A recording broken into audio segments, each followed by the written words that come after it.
sticks. So you don't get a You just time wouldn't stamp. generate through paper ballot, you would just go straight to configure. When you're reading that stick, you won't get the error message you got in there. No, all that time and Timestamp, date stamp just stuff, that. it's gone. Okay, you'll get messages, I'll show you some messages, but it's not like pop-ups in your face and Okay. stuff that used to be. I'm sorry, I forget what part it is where you do the express vote, like, is what modules?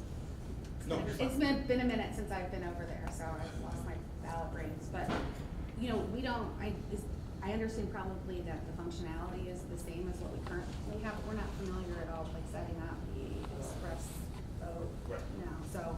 It's almost identical to the Automark. Okay. You really don't do much to it. So it's accessible ballot is where you lay it out, and the only things you can really do, I'll show you real quick, is it kind of brings in all of your style sheets from paper and kind of lays it out for you. But you can see that you can do things like bold and center, and that's really about it. Okay. One thing I will show you here in a minute that we're going to on the express vote, which is a full layout software that you can lay out the screen just like you do a paper ballot. I'll show you that in a minute. And Tony, do you want to talk about if you had wanted or needed to go to a multi-card express vote election, how you accomplish Yep. that? So again, in ballot sets, you would just build your, you would add a ballot set for like the second page, and it would be express vote only. You would exclude what you needed from the first ballot set page, and then include what you needed on the second. So you just build ballot sets based upon your pages for the express vote. Does that make sense? Yeah. So in paper ballot, for your, DS200 full-size ballot, you're building pages in the paper ballot, module. But for the express vote, to have additional pages, you'd have to do it on the front end with ballot sets. Yep. And then tell it what you want on that one and what you don't. Yeah. And you can name them express vote page 1, express vote page 2. Okay. So the next thing we're going to jump into is paper ballot. Not a whole lot of changes in here, but there are a couple features that I want to show you.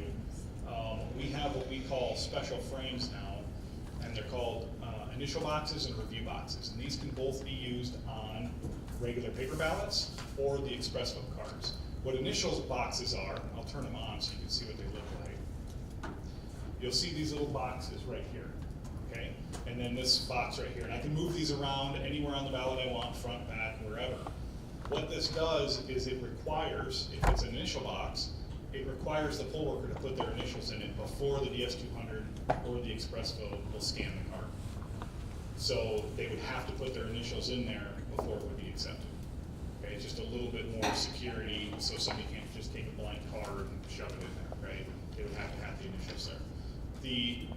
Those aren't probably as big of a deal as the review box. The review box is for provisions. If I was to print this ballot and fill in that box, and you literally fill it in like you do the oval, the DS200 and the 850 will not count that ballot. It's a provisional. Okay? Secondly, it will also, if you're using the Express Link printer and we can actually pre-print these on here, it'll put a little box on the card, and you fill that in, and this will not scan through the DS200 or an 850 until you are ready to. So when you've counted your provisionals and you're ready, you can go in there and turn that sort off and then scan these through. Wow, how long have we been asking for that? Okay? So that's really, I mean, paper ballot, you're used to laying things out. You guys already have templates and all that stuff, so that'll all carry forward. So. I don't think we'll do it for this test that we're, when we're testing that, but what about when we get to the point where the current version we have all of our settings set up on our templates and stuff.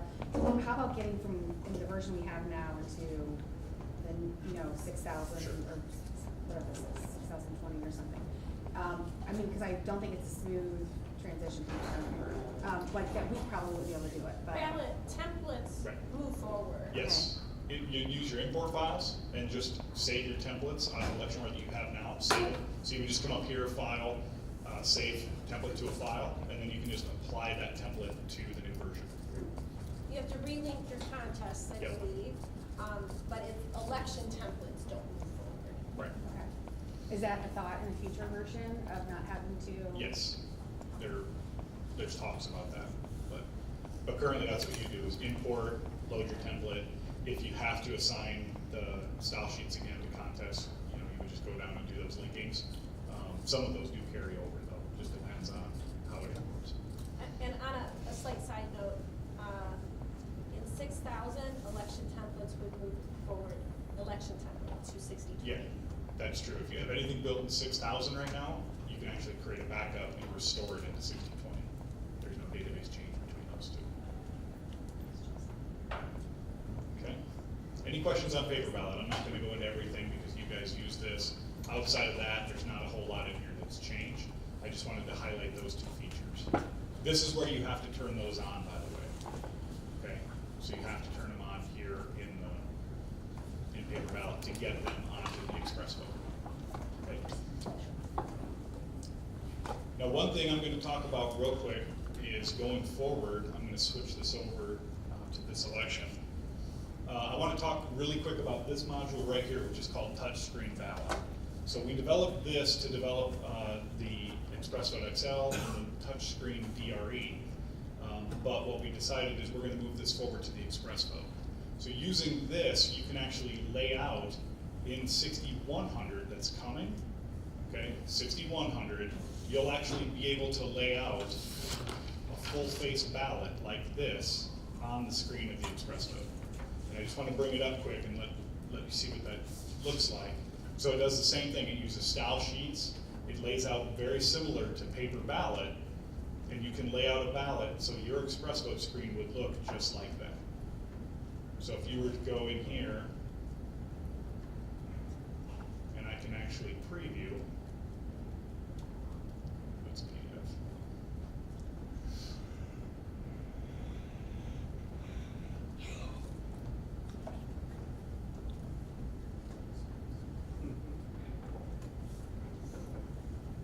Computer's making it slow. It's like our original election, where it doesn't like you cancel anything. Yeah. There it goes. All right, so now I can come in here and I can preview an Express Touch ballot, and it'll actually bring the ballot previewer up, and this is what you'll be able to do. You can do this with the ExpressVote too, and I'll show you that as well. But it'll actually bring up a ballot, and I'll show you what that ExpressVote screen will look like. So currently on the ExpressVote, you know, it's one contest at a time with multiple column candidates. This will be an ExpressVote screen going forward at 6100.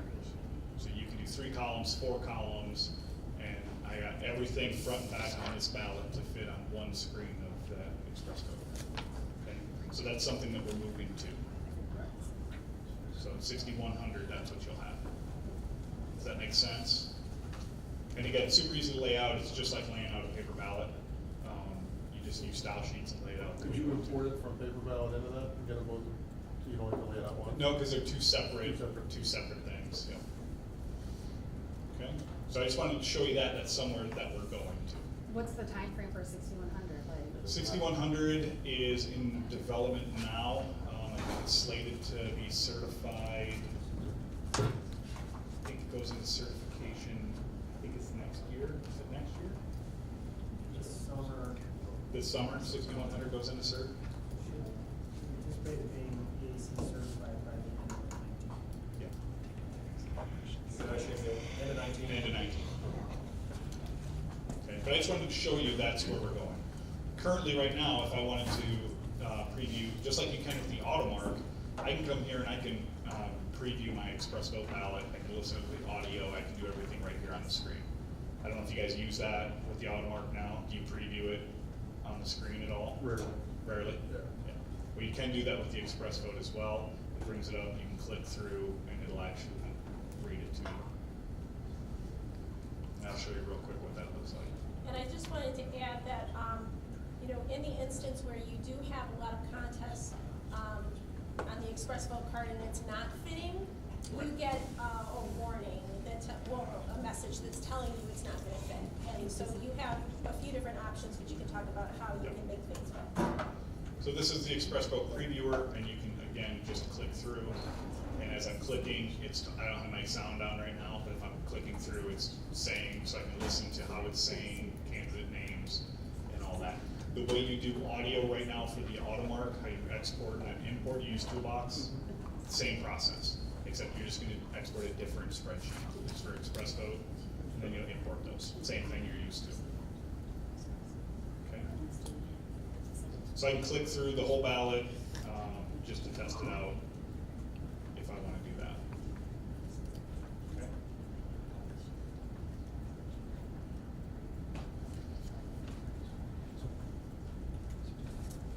What Heather was talking about was if I can do, I can come in here and I can validate my data and capture, I can do it in a couple of different areas. Accessible ballot has it, where I can validate and it'll pop up if I've laid out an election that's not gonna fit on this card, it's gonna pop up a message and tell me that.